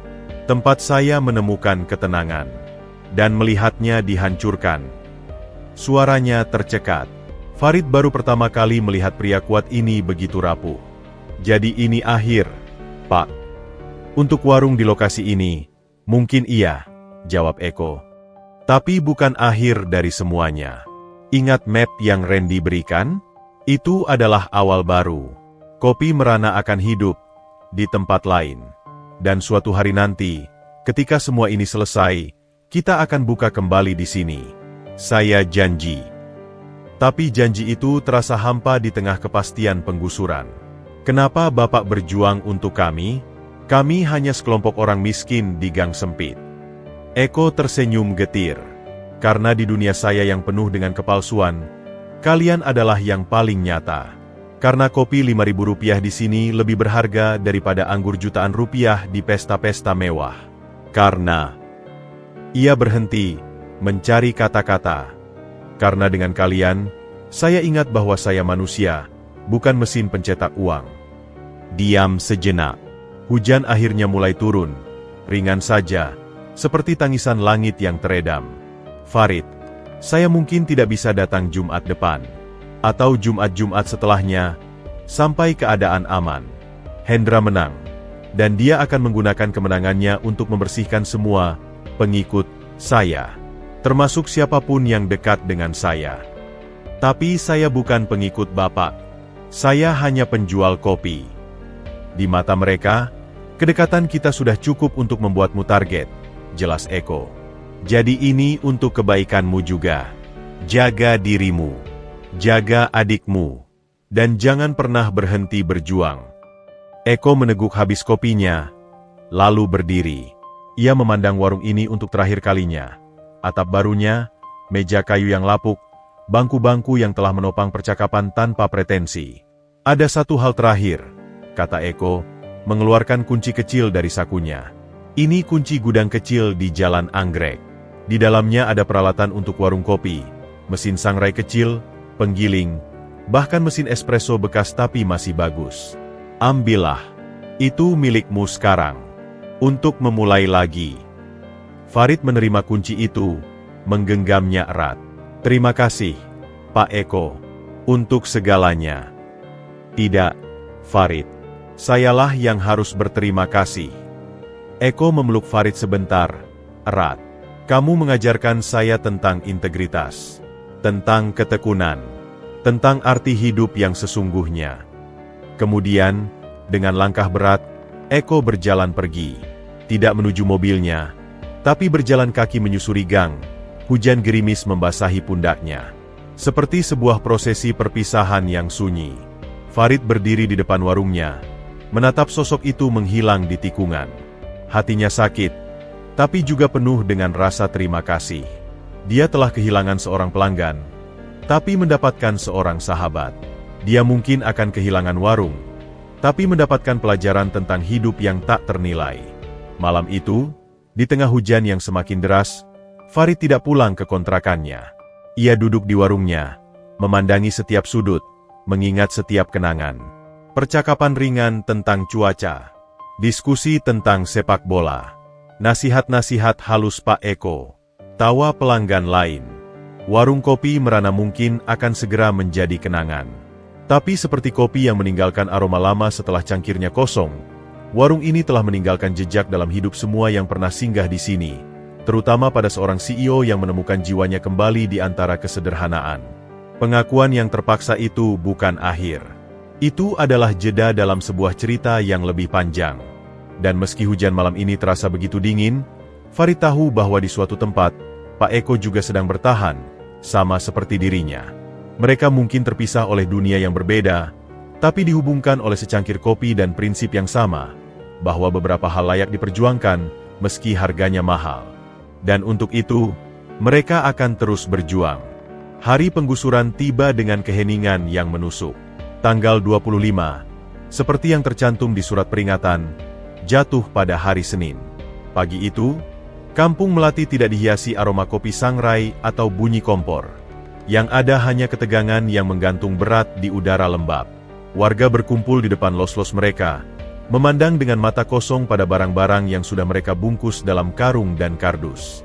Farid berdiri di depan warungnya yang sudah setengah kosong. Kompor, wadah kopi, dan cangkir-cangkir terbaik sudah ia pindahkan ke kontrakan 2 hari sebelumnya. Yang tersisa hanya meja kayu panjang, bangku-bangku, dan struktur bambu warung yang sudah ia bongkar sebagian. Hatinya terasa hampa, seperti tanah yang dilanda kekeringan panjang. Pukul 8, rombongan dari pengembang tiba. Bukan preman kali ini, melainkan tim resmi dengan seragam oranye, dikawal polisi dan petugas dari Dinas Tata Kota. Seorang pria dengan helm putih, manajer lapangan, mendekati warga dengan megafon. "Bapak Ibu, mohon mengosongkan area sepenuhnya dalam 2 jam ke depan. Tim kami akan mulai pembongkaran pukul 10 tepat." Suaranya datar, tanpa emosi, seperti mesin. Beberapa warga mulai menangis. Bu Marni memeluk karung berisi periuk dan wajan, tubuhnya gemetar. Pak Dullah berdiri di depan bengkelnya dengan tangan terkepal, tapi tidak ada lagi amarah di matanya, hanya kepasrahan yang pahit. Farid membantu tetangganya memindahkan barang-barang terakhir ke gerobak dorong. Setiap barang yang ia angkat terasa seperti memindahkan potongan memorinya sendiri. Di sini, di los sederhana ini, ia telah membangun hidup dari nol setelah orang tuanya meninggal. Di sini, ia membiayai sekolah Sari. Di sini, ia bertemu Pak Eko. Pukul 9.30. Warung kopi merana tinggal kerangka kayu dan bambu yang menyedihkan. Farid duduk di atas sebuah kardus berisi buku-buku catatan pembukuan warung, memandang kosong ke depan. Ia merogoh saku celananya, meraba kunci gudang yang diberikan Pak Eko. Kunci itu terasa dingin. Janji baru di tempat asing. Tapi hari ini, janji itu terasa begitu jauh. Tiba-tiba, sebuah mobil hitam melaju perlahan memasuki gang. Bukan mobil dinas pengembang. Mobil itu berhenti di depan warung Farid. Dari dalamnya keluar seorang pria berusia sekitar 40 tahun dengan kacamata, membawa map kulit. "Farid?" tanya pria itu. "Iya." "Siapa?" "Saya Hadi Wijaya, notaris." Ia menunjukkan kartu identitas. "Saya mewakili klien yang ingin menyerahkan sesuatu untuk Anda." Farid berdiri, bingung. "Klien siapa?" "Mohon maaf, saya tidak bisa menyebutkan nama." Tapi beliau berpesan, buka setelah warung benar-benar tutup. Notaris itu menyerahkan map coklat tebal. "Semuanya ada di dalam. Selamat siang." Sebelum Farid sempat bertanya lagi, pria itu kembali ke mobilnya dan pergi. Map di tangan Farid terasa berat. Ia duduk kembali, menatapnya. Instingnya berteriak bahwa ini dari Pak Eko. Tapi mengapa melalui notaris?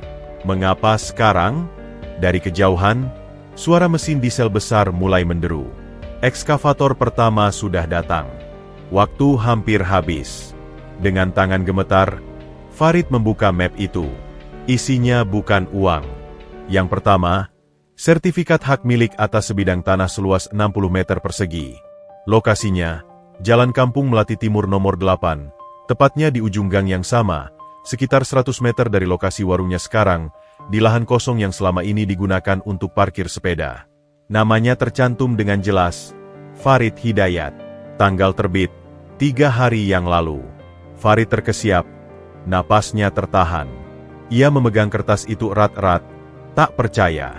Yang kedua, perjanjian kemitraan usaha antara Kopi Merana oleh Farid, yang sekarang sudah menjadi badan usaha resmi, dengan PT Surya Group. Bukan perjanjian subordinat, tapi kemitraan setara. PT Surya Group akan menyediakan modal awal tanpa bunga, dengan sistem bagi hasil. Ada klausul yang digarisbawahi, keputusan operasional sepenuhnya berada di pihak pertama, Farid. Yang ketiga, surat rekomendasi dan garansi dari Bank Nasional untuk pinjaman usaha kecil dengan bunga spesial, ditandatangani oleh Direktur Bank. Yang keempat, surat pribadi dengan tulisan tangan yang rapi. Farid, jika kau membaca ini, berarti hari yang kita takuti telah tiba. Tapi setiap akhir adalah awal baru. Tanah ini kubeli atas namamu dengan uang pribadiku, bukan uang perusahaan. Ini hadiah, bukan dari CEO ke pengusaha kecil, tapi dari seorang sahabat ke sahabatnya. Di sini, kau bisa membangun lagi warungmu. Lebih besar, lebih baik, tapi dengan roh yang sama.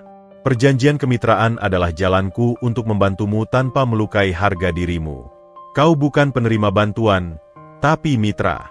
Dan sebagai mitra, aku yakin Kopi Merana akan menjadi merek yang dikenang banyak orang. Aku mungkin tidak lagi memiliki kekuasaan di Surya Group, tapi aku masih memiliki sumber daya dan koneksi. Dan aku akan menggunakannya untuk memastikan Kampung Melati tidak sepenuhnya hilang. proyek pengembangan akan tetap berjalan. Tapi ada ruang untuk UKM seperti milikmu. Itu kompromi terbaik yang bisa kudapatkan. Jangan lihat ini sebagai akhir. Lihatlah sebagai bab baru. Kau tidak hanya membangun warung kopi, Farid. Kau membangun bukti bahwa kejujuran dan ketekunan masih bernilai di dunia ini. Kita akan bertemu lagi di warung barumu. Aku masih ingin kopi tubruk tanpa gulaku setiap Jumat. Sahabatmu, Eko. Air mata yang selama ini ditahan Farid akhirnya tumpah. Ia menangis, tak peduli dilihat siapapun. Tangisan kelegaan, haru, dan harapan yang selama seminggu terakhir terpendam di balik kekhawatiran. Far, ada apa?